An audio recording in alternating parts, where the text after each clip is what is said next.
Iyyakum wadhanna, iyyakum jauhilah oleh kalian wadhanna prasangka. Fa inna dhanna, maka sesungguhnya prasangka menika adzabul hadisi, paling dusta atau paling napa nggih, paling bohong hadisi sebuah perkataan. Assalamualaikum warahmatullahi wabarakatuh. Alhamdulillahirabbil alamin. Alhamdulillahilladzi arsala rasulahu bil huda wa dinil haqq liyudhhirahu 'ala dini kulli walau karihal musyrikun. Asyhadu an la ilaha illallah wa asyhadu anna Muhammadan 'abduhu wa rasuluh. Allahumma salli wa sallim wa barik ala nabiyyina Muhammad wa ala alihi wa ashabihi wa man tabi'ahu bi ihsanin ila yaumil qiyamah. Bapak-bapak, ibu-ibu, jamaah kajian Ahad pagi ketiga ya, PJM Grebak yang dirahmati Allah Subhanahu wa taala. Alhamdulillah di pagi hari ini kita masih diberikan kesempatan oleh Allah Subhanahu wa taala untuk bersama-sama menghadiri majelis menika.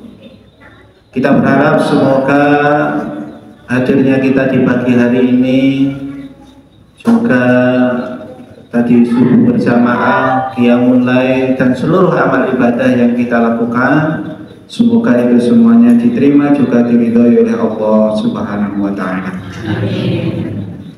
Kita juga senantiasa berharap semoga dosa-dosa kita, maksiat yang kita kerjakan, entah niku sengaja melakukannya atau tidak, semoga itu semuanya juga mendapatkan maghfirah, ampunan dari Allah Subhanahu wa taala. Ibu-ibu sehat nggih? Alhamdulillah. Bapak-bapak niki katose mbok ditangleti niki. Sumringah sedanten nggih. Alhamdulillah.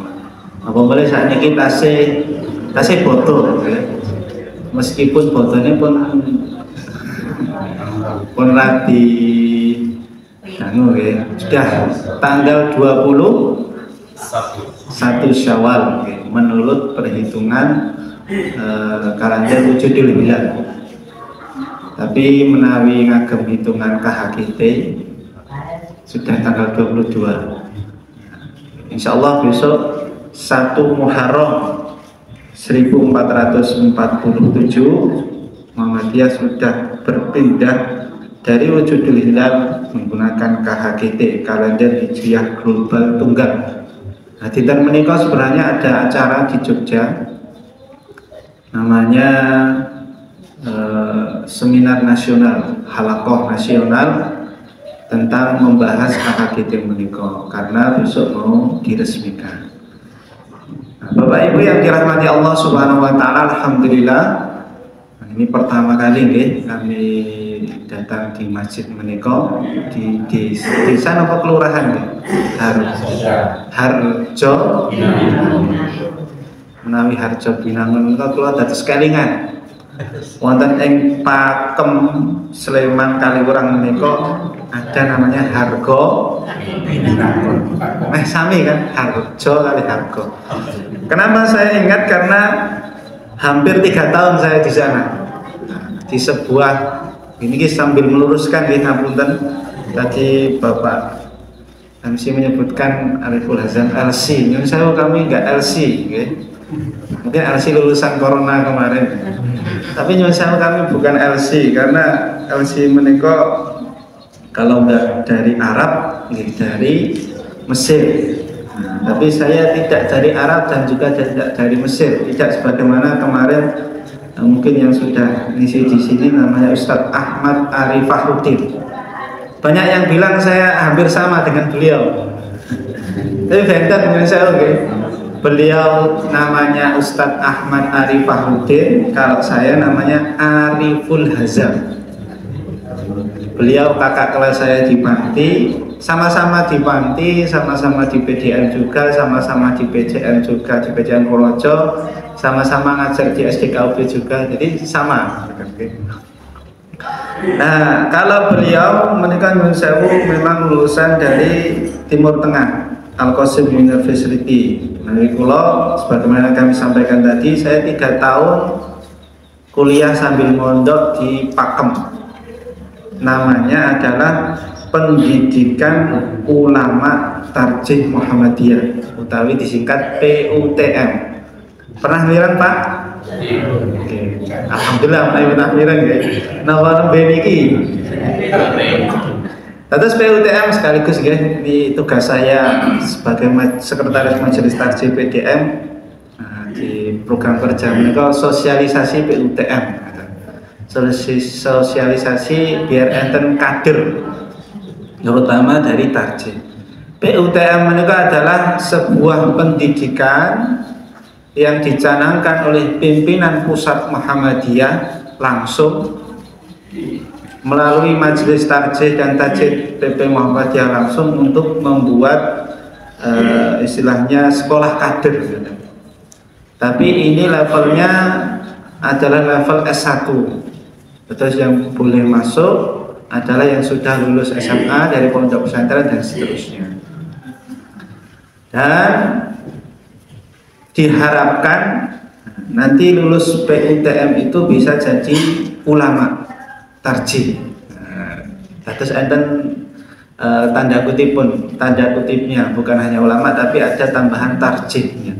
Nah, tarjih itu menapa? Insya Allah menawi Pak Nifan yang ngisi nanti lebih komplit kalau masalah tarjih. Nah, selama 3 tahun di PUTM, kemudian nanti melanjutkan 1 tahun di UAD jurusan ilmu hadis atau di UMY jurusan pendidikan agama Islam. Terus tadi kalau SPD Pak, sanes LC. Tapi menawi didongake LC nggak alhamdulillah. Pengen kalau nggak pengen sakjane pun ingin pun cobi-cobi daftar yang Timur Tengah tapi jarang dipanggil. Nah, semoga nanti bisa langsung dipanggil seperti itu. Amin. Bapak Ibu yang dirahmati Allah Subhanahu wa taala, itu sedikit meluruskan dan juga tugas saya sebagai sekretaris Majelis Tarjih sudah tersampaikan. Alhamdulillah. Nah, insya Allah pagi hari ini kami sedikit akan menyampaikan 1 buah hadis Nabi. Yang hadis ini mungkin di antara kita banyak yang sudah tahu, sudah sering mendengarnya. Mereka adalah sebuah hadis riwayat dari salah satu sahabat Nabi yang bernama Abu Hurairah. Sinten menika Abu Hurairah? Abu Hurairah adalah sahabat yang paling banyak meriwayatkan hadis. Kemarin di Pelausan menika ketika kajian Ramadan itu kami buat beda formatnya. Biasanya kan kalau kajian Ramadan pagi menika setiap hari ganti tema ya. Tapi kemarin kami mencoba format baru nggih punika ada seperti daurah. Daurah itu adalah namanya daur, itu artinya mengelilingi atau mengulang-ulangi. Maka kami ada namanya daurah ulumul Quran dan ulumul hadis. Ulumul Quran kemarin yang menyampaikan tadi Ustaz Ahmad Arif Fahrudin lulusan Al-Qasim mereka. Kalau ulumul hadis yang menyampaikan Ustaz Nif'an Nazudi. Ya, jadi situ dibahas tentang pokok-pokok dari Al-Quran, pokok-pokok dari hadis yang itu sudah tersistem. Nah, nanti Bapak Ibu semua bisa nyari di YouTube karena sudah kami lakukan. Nah, kemarin juga disampaikan oleh Ustaz Nifan tadi bahwasanya Abu Hurairah paling banyak meriwayatkan hadis. Padahal beliau masuk Islamnya tidak selama sahabat-sahabat yang lain. Disebutkan hanya beberapa tahun saja. Bahkan aja dalam mabahis ulumul hadis sebutkan beliau itu termasuk nyuwun sewu dulu susah menghafal. Berbeda dengan sahabat-sahabat yang lain. Tapi beliau kemudian mengeluh kepada Nabi, maka Nabi mendoakan beliau Maka setelah itu beliau tidak pernah lupa dengan hadis Nabi, dengan ucapan-ucapan Nabi Muhammad SAW, sehingga beliau paling banyak hadisnya. Makanya ibu-ibu, bapak-bapak menawi maos kitab hadis, membaca kitab hadis itu banyak sekali nanti an Abi Hurairah radhiyallahu anhu dan seterusnya. Nah, Abu Hurairah menika adalah kunyah. Kunyah menika nggih istilahipun nama panggilan. Kalau bahasa kita nggih nama panggilan. Enten Nabi Muhammad niku gadah kunyah, nama panggilan nggih menawa Abul Qasim. Kenapa napa? Karena beliau adalah abu bapaknya Qasim. Bapakipun Qasim. Kita mriki nggih insyaallah enten niku nggih. Biasanipun Pak niki Pak Ahmad. Kenapa Pak Ahmad? Karena anak pertama namanya Ahmad dan seterusnya. Nah, salah satu hadis yang diriwayatkan oleh Abu Hurairah menika, dan ini sudah sering ataupun sudah kita pernah mendengarnya, yaitu iyyakum wadh-dhanna. Iyyakum wadh-dhanna fa inna dhanna akdzabul hadisi. Pernah mireng menika, Bu? Mireng nggih. Menawi dereng nggih alhamdulillah, berarti sakniki pun mireng nggih. Menika muttafaqun alaih alias hadis riwayat Imam Bukhari kaliyan Muslim. Iyyakum wadh-dhanna. Iyyakum jauhilah oleh kalian wadh-dhanna prasangka. Fa inna dhanna maka sesungguhnya prasangka menika akdzabul hadisi, paling dusta atau paling napa nggih? Paling bohong hadisi sebuah perkataan.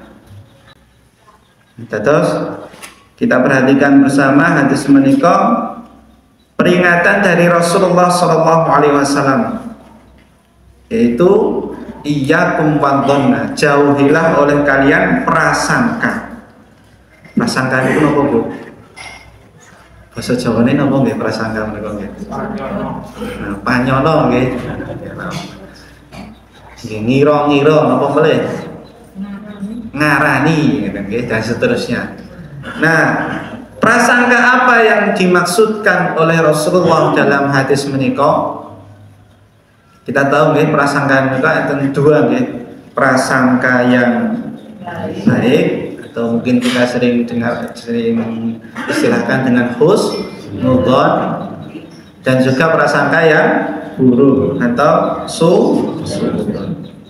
Kinten-kinten yang diminta dijauhi oleh Rasulullah dalam hadis menika ingkang pundi, Pak? Saking pundi kok ngertos? Kira-kira. Dari mana? Dari lanjutan hadis tadi. Fa inna dhanna akdzabul hadisi. Karena prasangka itu adalah perkataan yang paling dusta. Nah, maka husnudzon tidak mungkin dusta. Maka yang paling masuk adalah suudzon, dan ini sejalan dengan yang diterangkan oleh para ulama, salah satunya Imam Nawawi dalam syarah Kitabul Jami' dari hadis menika, bahwa yang dimaksud dzon di sini adalah suudzon atau prasangka. Kalau tangkep piye suudzon niku artosipun apa, Pak? Prasangka buruk atau jelek. Matur suwun. Prasangka baik, prasangka buruk. Apakah cuma itu artinya? Berarti ibu-ibu, bapak-bapak tiba-tiba punya prasangka buruk, berarti itu suudzon terus. Tidak berhenti di situ saja. Prasangka menika ataupun suudzon menika artosipun adalah prasangka buruk lalu diyakini, meskipun atau padahal tidak ada buktinya. Terus ada tiga kata kunci ya. Suudzon menika prasangka buruk diyakini tanpa ada bukti atau tidak ada bukti. Berarti kalau tiga ini itu dibolehkan. Kenapa? Nanti ada jenis-jenisnya. Ada suudzon yang menurut saya dibolehkan. Ini jangan dipotong di sini, nanti kalau Ustaz kayak ngomong suudzon, untuk suudzon, nanti ada pembagiannya. Jadi kalau tadi yang pertama prasangka, kalau sekedar prasangka saja itu belum jadi masalah. Tapi kalau misalnya sudah diyakini, kemudian dijadikan landasan dasar, bahkan itu nanti masuk menjadi ucapan tindakan, maka itu yang menjadi dosa, menjadi suudzon. Terus contohnya pun gampang pun yang ini contohnya ini kita sering haus ini tiba-tiba ada kita menyapa teman kita, si A menyapa si B, tapi ternyata si B jalan saja, tidak menjawab salam kita, tidak menjawab sapaan kita semuanya. Assalamualaikum dari jauh, atau kemudian selanjutnya mendekat lagi assalamualaikum, tapi ternyata tidak dijawab. Akhirnya kita timbul prasangka, wah ini sombong banget, orang jawab salamku kayak ini masalah aku. Kalau cuma sampai di situ saja, belum diyakini, kemudian nanti dilupakan, itu sudah nggak apa-apa. Tapi kalau sudah diyakini, kemudian tadi kan cuma dalam hati, kemudian diucapkan, ngomong sama yang waktu aku ketemu bapak iki, tak kasih salam, tak celuk ke orang nengok, orang jawab salam itu sombong banget. Bukan hanya ucapan kemudian dilanjutkan dengan mensewu, kemudian kalau satu grup di blog nomornya di top saking grup dan seterusnya, itu kan dari sebuah prasangka kemudian diyakini, kemudian berubah menjadi ucapan tindakan yang itu menurut saya tidak ada buktinya, padahal bisa saja tadi boten mireng, tidak mendengar salam kita, atau menurut saya biasanya terburu-buru. Ibu-ibu nak terburu-buru kan biasanya diceluk ke kancane mawon langsung ngitir gitu, atau bahasanya langsung lari kemana gitu dan seterusnya. Ya itulah kenapa kita semuanya harus menurut tadi tidak boleh langsung meyakini prasangka kita.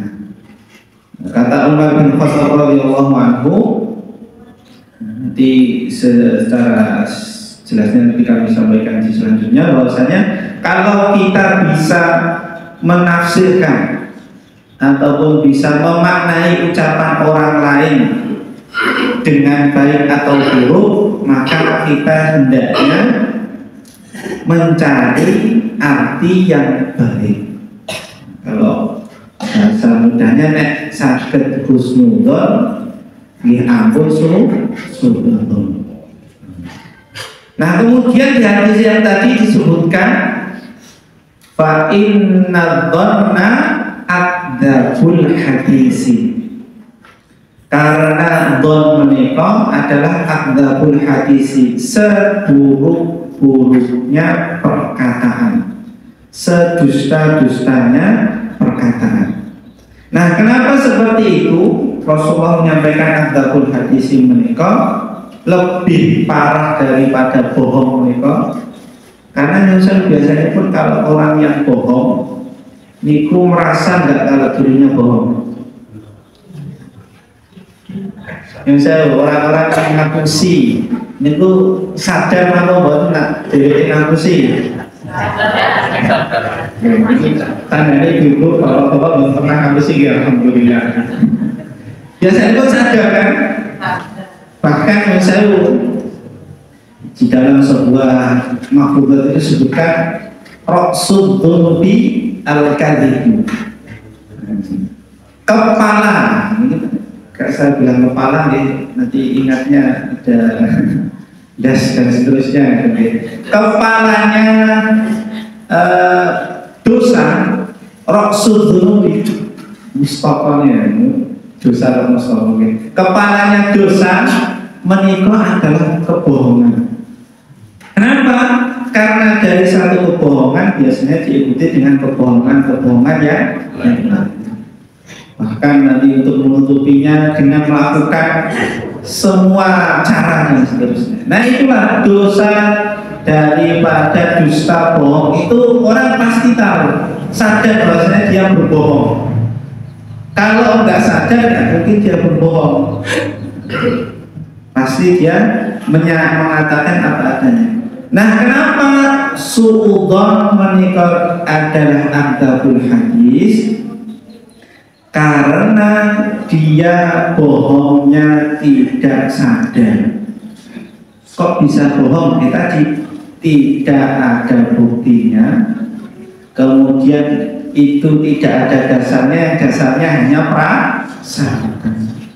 Terus adzabul hadisi berarti adalah bohong lebih tinggi daripada level bohong biasa. Terus ngata bohong saja tidak boleh, apalagi adzabul hadis ini. Nah, saat ini kita masuk pada hukum daripada su'udzon. Su'udzon itu hukumnya apa, Bu?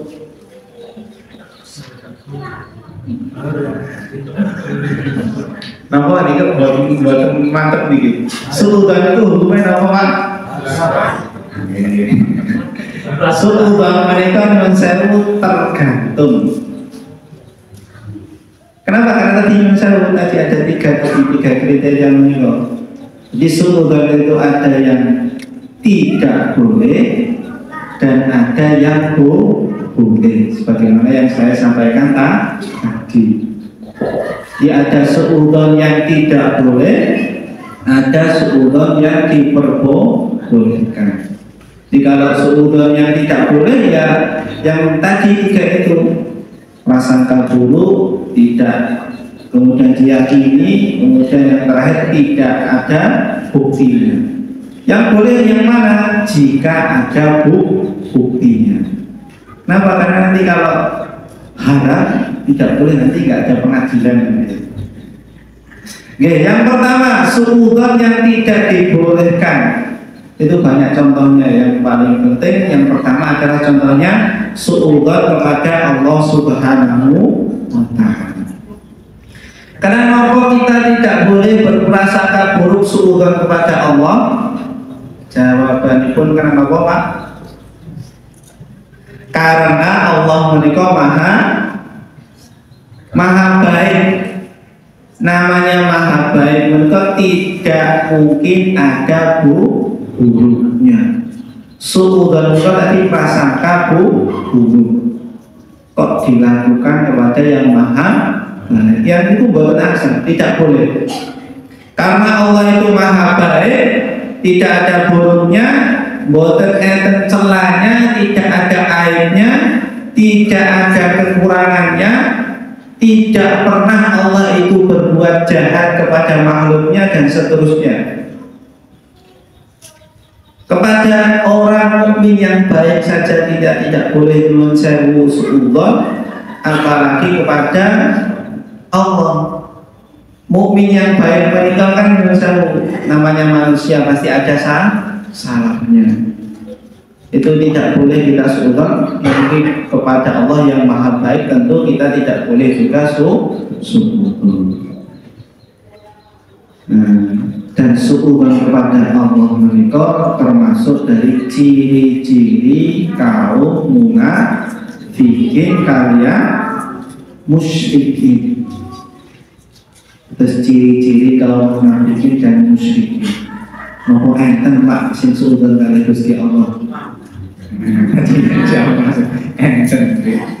Nah, ciri-ciri tersebut oleh Allah Subhanahu wa taala disebutkan dalam surah Al-Fat ayat ke-6. A'udzubillahi minasyaitonir rajim. Wa yu'adziballahul munafiqina wal, yang saya kami bacakan nanti malah saya salah. wa yu'adzibal munafiqina wal munafiqati wal musyrikina wal musyrikati. Kemudian Allah Subhanahu wa taala akan menyiksa kaum munafikin, baik itu laki-laki maupun perempuan, dan kaum musyrikin, baik itu laki-laki maupun perempuan. Kenapa? Adzonnina billahi dhonnasawu. Karena mereka selalu berprasangka kepada Allah dengan prasangka yang yang karena namanya su'udzon. Maka dihukumi oleh Allah apa? Alaihim dairatus sawu. Bagi mereka lah daerah kalau bahasa kita nih, ataupun bagian. Bagi mereka lah keburukan atau dikepung dengan keburukan. Terus orang-orang munafik, orang-orang musyrik itu adalah orang-orang yang sering suudzon kepada Allah Subhanahu wa taala. Contohnya apa? Misalnya orang-orang musyrik mereka suudzonnya kepada Allah itu sangat besar sekali, menganggap bahwasanya Allah tidak bisa ini, tidak bisa itu. Maka mereka menjadikan Tuhan lain. Mereka percaya sama Allah, Allah itu ya Tuhan kita. Tapi kalau ini nak sing ngekei rezeki aku ya kudu Allah. Makanya aku njaluk karo liyane. Itu kan suudzon sekali. Nauzubillah. Maka mereka alaihim dairatus sawu, maka mereka akan mendapatkan daerah, mendapatkan bagian dikepungi dengan keburukan juga. Kemudian Allah lanjutkan, wa ghadiballahu alaihim wa la'anahum wa a'adda lahum jahannam. Maka Allah Subhanahu wa taala memarahi mereka, melaknat mereka, dan menyiapkan bagi mereka neraka jahanam. Kita kalau tahu ketika ada orang yang suudzon kepada Allah itu biasanya kenapa atau karena apa? Merasa kurang, apa boleh? Faktor terbesar ataupun alasan seseorang suudzon kepada Allah, bahkan suudzon kepada yang lainnya nanti niku karena tidak tahu, atau bahasa nggih karena kebodohannya. Maksudnya yang di sini kebodohan apa? Karena kalau suudzon kepada Allah berarti karena belum mengenal Allah, tidak kenal Allah, tidak mengerti, tidak mau belajar bagaimana Allah itu, tidak paham bagaimana Allah itu maha adil, maha bijaksana, dan seterusnya. Sebagai contoh ini, ada yang matur lagi, misalnya Allah itu jahat. Allah itu jahat. Napa alasan pun ketika ditanya kok wanu ngelui nggih. Lah iya mosok misalnya ada orang yang miskin, ada orang yang kelaparan, ada orang misalnya kalau dijadikan konteks ini, ada orang di Palestina yang dibom seperti itu. Tapi di sisi lain misalnya ada orang yang sekarang lagi pesta leha-leha dan seterusnya. Berarti kan misalnya Allah itu benar Allah bukan Pak? Jujur aku boten, itu tidak benar. Dia mengatakan Allah itu jahat, dia suudzon kepada Allah Subhanahu wa taala karena tidak tahu bahwasanya Allah itu maha bijaksana, maha adil. Ketika Allah menakdirkan ada orang yang kaya, ada orang yang miskin, itu adalah kebijaksanaan atau keadilan dari Allah Subhanahu wa taala. Nah, tinggal nanti PR-nya kita mencari hikmahnya. Kenapa ada orang kaya, kenapa ada orang miskin dan seterusnya. Nah, salah satu dari sekian banyak hikmahnya adalah coba kita bayangkan kalau di desa Harjo Pinangun Menekong ya, atau di Grabak Menekong ya, semua orangnya sugih dan belum diamini gitu. Atau seluruh dunia ini orangnya kaya semuanya. Kira-kira aktivitas manusia bisa berjalan dengan baik atau tidak? Kenapa? Karena sudah kaya semuanya, boten etis yang kurun macul. Ini saya kalau bilang macul itu sebenarnya ya banyak orang-orang kaya yang mau macul ya. Saya itu aslinya dari Kaliantrik, Magelang ya. Dari Pucuk Gunung Sumbing ya. Nah, saya itu termasuk dari dulu orang yang kekurangan, alhamdulillah sekarang termasuk yang banyak tanahnya. Ketika menanam kentang itu banyak, itu masih sudah sepuh tapi masih sering macul. Padahal sudah punya gimana, sudah banyak punya, sudah umroh beberapa kali itu tetap macul. Jadi kalimat tadi kurang betul ya. Istilahnya tidak, kalau semuanya kaya, maka tidak ada yang mau misalnya ngedol sayur, kemudian nanti tidak mau misalnya melakukan pekerjaan yang itu menengah ke bawah. Contohnya kayak berani gedeng, nopo-nopo dan seterusnya. Maka dari itu nanti kalau kita bilang stabilitas nanti akan goncang dunia. Kalau semuanya kan kaya, buatan ente sing urut dikon, engko ditatake karpet nang wujud, ngomong dibentuk orang wong sugih kok. Buatan ente sing purun ngaten niku, buatan ente sing purun jadi pekerja, jadi buruh di pabrik, jadi buruh di sawah dan seterusnya. Tidak ada yang mau seperti itu. Atau kalau misalnya semuanya di dunia ini miskin semua, kita bagaimana dunia? Ya ambruk. Tidak ada misalnya ketika kemiskinan merajalela kan biasanya nanti jadi krisis dan seterusnya. Nah, semua itu adalah mensewu bagaimana Allah itu maha bijaksana. Sehingga ketika Allah menakdirkan ada seseorang yang kekurangan, ada seseorang yang berlebihan, maka itu adalah sebuah anugerah dari Allah. Allah Subhanahu wa taala berfirman dalam surah Az-Zukhruf ayat ke-32, "Nahnu qasamna bainahum ma'isyatahum fil hayatid dunya wa rafa'na ba'dahum fawqa ba'd darajat yattakhidha ba'duhum ba'dha sukhriyan." Kami bagi di antara mereka ma'isyatahum fil hayatid dunya, ten dunya menika dibagi-bagi ma'isyati kali Gusti Allah. Terus ini adalah dasar daripada rezeki wis dibagi karo Gusti Allah. Nek sing rezeki ini sugih, ini tetap sugih. Contohnya siapa? Contohnya salah satu sahabat Nabi Abdurrahman bin Auf. Menikah itu adalah orang kaya. Wonten ing Makkah orang kaya. Ketika pindah ke Madinah, dia pindah nggak bawa apa-apa.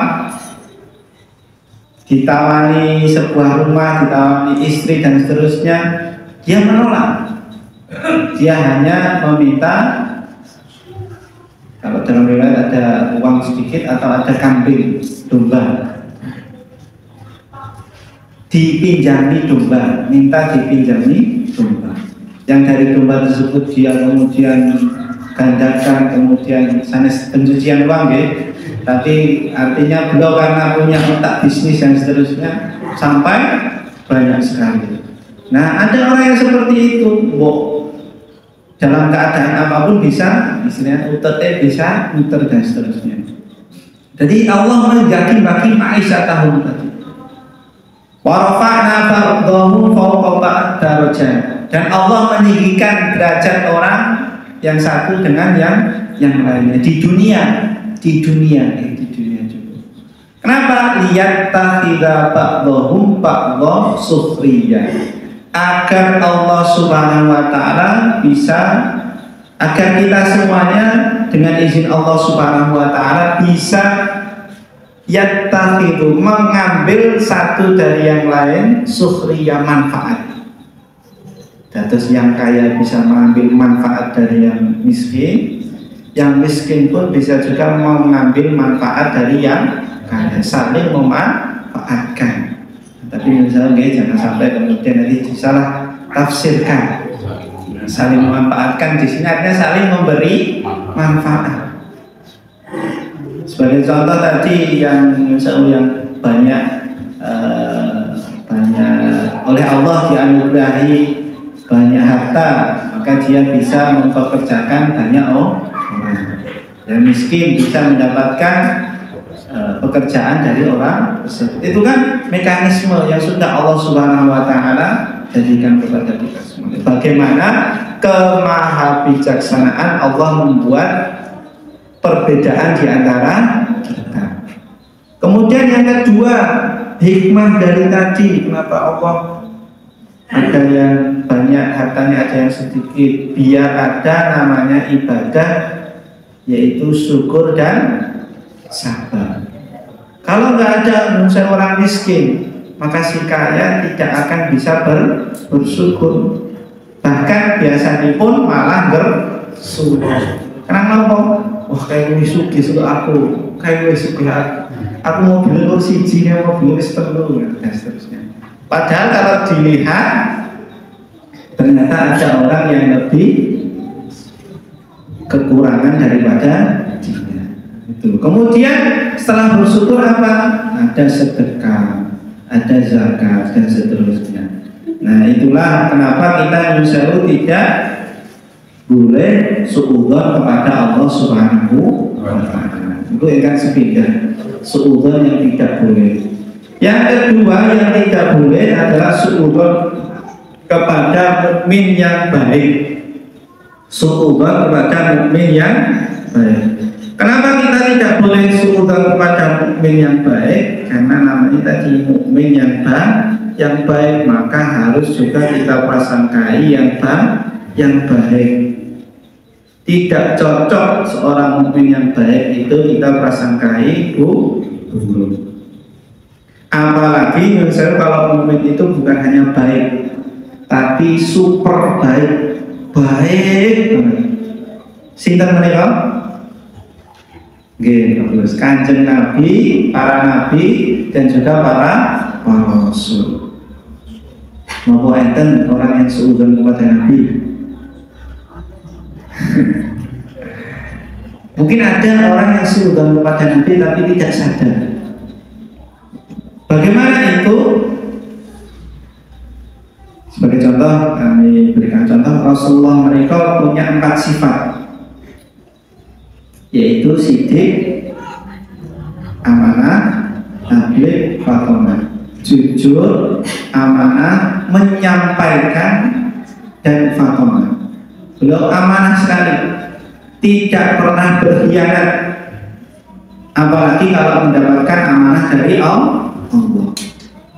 Amanah dari Allah berupa apa kan? Wahyu. Maka ketika Allah mendapatkan amanah dari Allah, maka ketika Rasulullah mendapatkan amanah dari Allah berupa wahyu, tentu Rasulullah pasti menyampaikan sudah semuanya. Ketika Allah dapat wahyu pasti sudah disampaikan semuanya, tidak ada yang terlewat.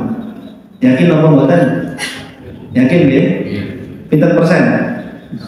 100%. Alhamdulillah. Tidak ada yang kelewat karena kita apa yakin Rasulullah tidak mungkin khidman atau bahasa ini pun menyembunyikan. Tidak mungkin Rasulullah kemudian ben aku untuk para akan satu ibadah tidak saya sampaikan kepada mereka lah. Cuma saya aja yang mengerjakan. Kita Rasulullah seperti itu atau tidak? Tidak mungkin. Nah sekarang banyak misalnya orang yang mungkin membawa amal ibadah yang baru, yang itu tidak pernah disampaikan, diajarkan oleh Rasulullah. Maka ketika ada orang tersebut dia datang membawa amalan baru, maka cuma ada dua kemungkinan. Kemungkinan yang pertama bahwasanya Rasulullah itu boten ngertos ibadah menika, berarti sing orang tersebut lebih tahu daripada Rasulullah. Atau kemungkinan yang kedua, Rasulullah tahu ibadah tersebut tapi tidak disampaikan. Berarti nopo Rasulullah sudah menyembunyikan wahyu. Kinten-kinten yang mana? Yang pertama yang tadi dia lebih tahu, atau yang kedua Rasulullah tidak tahu, kemudian Rasulullah tahu kemudian disembunyikan dan tidak disampaikan. Tidak ada. Yang pertama kan tadi lebih tahu, tidak mungkin ada orang yang lebih tahu daripada Rasul. Yang kedua juga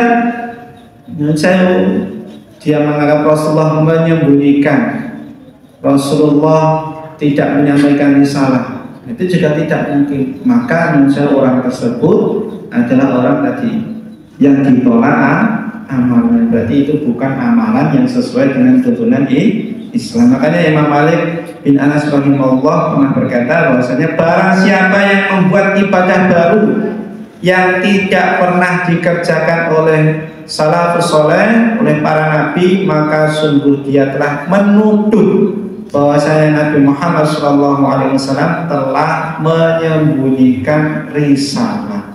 Jadi telah suudzon kepada Rasulullah. Terus satu-satu gitu. Kalau kita mengerjakan amalan baru, yaitu salah satu konsekuensinya ya kita suudzon kepada Rasulullah.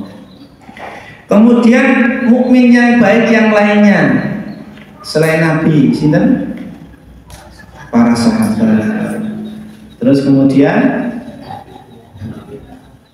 orang-orang Islam mukmin saat ini pun, contohnya pun sekeliling kita. Semoga kita termasuk mukmin-mukmin yang baik. Amin. Jadi jangan sampai kita suudzon kepada sesama mukmin, jangan sampai suudzon. Ibu-ibu karena bapak-bapaknya jarang kita ini benar sing nang sidik nggih. Ibu-ibu bapak-bapak jarang kundure beberapa menit tok kayane duwe liyane dan seterusnya. Jangan sampai seperti itu. Kalau sebagaimana tadi kami sampaikan, kalau bisa ditafsirkan dengan yang baik, perkataan Imam Khattab menika, kalau bisa diartikan dengan yang baik, maka kita harus mencari-cari yang baik tersebut. Berpikirlah positif. Nah, ini harus benar-benar kita praktekkan. Bahkan saya pernah mendengar nasihat siapa nih, kayaknya di Al-Ihya Ulumuddin disebutkan bahwasanya kalau ada 99 alasan kita untuk bersuudzon kepada seseorang dan hanya satu alasan kita berhusnudzon, maka lebih baik jika mukmin tersebut adalah mukmin yang baik, lebih baik kita menggunakan satu alasan ini untuk berhusnudzon. Nah, ini yang pertama, suudzon yang tidak boleh. Tadi kepada siapa? Kepada Allah. Ini nanti sudah masuk kepada ciri orang munafik dan musyrik. Kemudian yang kedua kepada mukmin yang baik. Kemudian suudzon yang boleh itu yang bagaimana? Suudzon yang boleh itu yang pertama adalah suudzon kepada orang yang jahat. Suudzon kepada orang yang jahat. Misalnya pun kita ada jam ini sekedar orang lagi. Ada orang yang jahat, sudah terkenal jahatnya, di mana-mana ya. Jadi selain pun tangannya entengan menjadi nomor-nomor. Kemudian dia bertamu di rumah kita,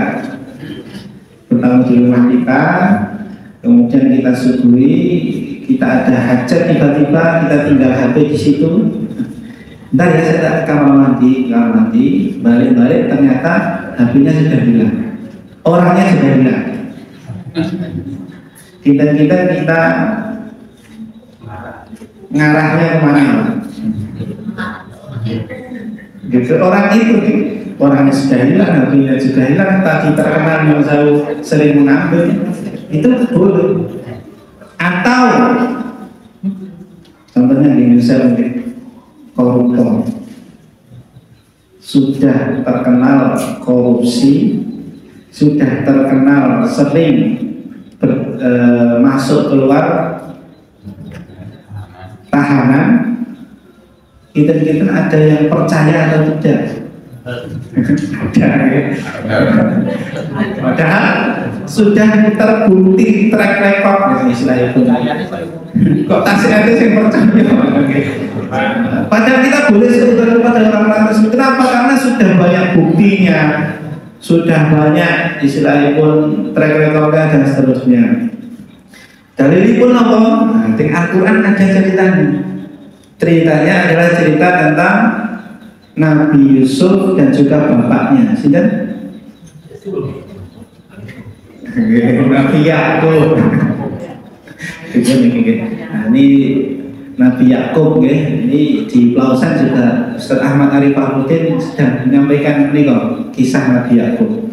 Nah, ketika saudara-saudara Nabi Yusuf menikah iri kepada Yusuf, karena Yusuf adalah anak kesayangan pun Nabi Yakub menikah, maka mereka singkat ceritanya membuat strategi makar, minta izin agar Nabi Yusuf dijak dolan, tapi dolannya buat namun dolan biasa, dolan ke hutan, terus diceblong gitu sumur, kemudian mereka pulang sambil bersedih, nangis. Dalam surah Yusuf ayat ke-17 mereka berkata, wa ma anta bimu'minin lana walau kunna shadiqin. Wahai ayah kami, engkau pasti tidak percaya kepada kami sekalipun kami berkata jujur. Kita nak bapak-bapak nanti itu berikut. Anak kesayangannya hilang di kalau saudara-saudaranya sudah terkenal, saudara-saudaranya sengit kali niku. Kemudian mereka tidak berhenti di situ, mereka membawa wajah vitamin kadep, membawa pakaian mereka terus dilumuri darah. Kemudian apa jawabannya Nabi Yakub? Bal sawwalat lakum anfusukum amro. Sebenarnya diri kalian sendirilah yang memandang baik perbuatan itu atau melakukan kebohongan. Terus boten percaya, suudzon Nabi Yakub ini. Kenapa tidak percaya? Karena ada buktinya. Buktinya pertama tadi saudara-saudara yang membenci, kemudian yang kedua tadi meskipun membawa baju yang berlumuran darah, katanya dimakan serigala, tapi ternyata bajunya itu tidak, masih utuh, tidak robek. Itu kan bukti, kalau kepolisian ya buktinya sudah akurat gitu. Dan kalau dicium darahnya, tahu mana darah manusia, mana darah hewan. Makanya itu nyuwun sewu sudah terbukti. Terus kalau nyuwun sewu ada anak-anak yang main HP sampai malam dan seterusnya, kemudian di pagi hari kita bangunkan malah kesiangan, nggak sholat subuh, itu kita boleh seudon atau tidak, Pak? Ya tentunya ketika kita membuka HP-nya kemudian ternyata nonton ini nonton itu yang tidak bermanfaat, kita boleh seudon karena ada tadi buktinya kuat, kemudian buktinya nyata dan seterusnya. Jadi itu yang pertama tadi adalah kita boleh suudzon kepada orang yang sudah terkenal jahat, meskipun ini masih diperbincangkan. Kalau orang yang jahat kan sejahat-jahatnya orang pasti pernah melakukan kebaikan. Apalagi seburuk-buruknya orang juga pernah melakukan seburuk-buruk kebaikan sedikit ya. Allahu a'lam. Yang penting adalah kalau suudzon tadi ada 3 tadi ini kriterianya. Yang pertama prasangka buruk, kemudian diyakini dalam hati, yang terakhir tadi apa? Ada bukti yang kuat. Kalau tidak ada bukti yang kuat ya. Kalau tidak terpenuhi dari ini maka diperbolehkan. Kalau ada bukti yang kuat maka kita boleh suudzon. Yang artinya setelah suudzon kemudian itu kita cross check, tidak berhenti daripada suudzon itu saja buat mandek suudzon itu, tapi harus dibuktikan. Karena apa? Karena masih prasangka. Kalau prasangka kepada orang yang kurang baik, maka harus kita buktikan. Kenapa? Karena kalau tidak dibuktikan nanti jatuhnya juga tidak boleh. Sebagaimana kalau di pengadilan menikah, ketika orang dijatuhi hukuman A, B, C itu pasti prosesnya sudah sangat lama. Meskipun kalau kita lihat di Indonesia, prosesnya kok kadang-kadang membuat kita tersenyum saja. Suudzon lagi memang. Ya seperti itu. Yang intinya Bapak Ibu yang dirahmati Allah Subhanahu Wa Taala, semoga kita semuanya dijaga oleh Allah Subhanahu Wa Taala dari sikap-sikap yang buruk seperti ini. Tadi secara ringkas bahwasanya suudzon itu memang adzabul hadisi, sebuah perkataan yang paling dusta. Maka sebisa mungkin kita hindari hal tersebut, kita berpikiran positif, apalagi itu kepada Allah Subhanahu Wa Taala, kepada mukmin yang baik, yang itu bisa memberikan manfaat bagi kita semuanya. Demikian, semoga Allah Subhanahu Wa Taala senantiasa menjaga kita semuanya. Hadani Allah wa iyyakum ajma'in. Ini banyak pertanyaan gitu. Ada atau tidak? Ada. Melalui ada dipersilakan. Kalau tidak ada, ya alhamdulillah. Buatan ya, buatan tadi. Kalau tidak ada, saya ulangi itu. Sekali lagi kami mohon maaf, terutama di momen bulan Idul Fitri ini. Kami pribadi mohon maaf. Taqabbalallahu minna wa minkum. Ja'alanallahu wa iyyakum minal 'abidin wal faizin. Hadani Allah wa iyyakum ajma'in wa akhiru da'wana alhamdulillahi rabbil alamin. Wassalamualaikum warahmatullahi wabarakatuh.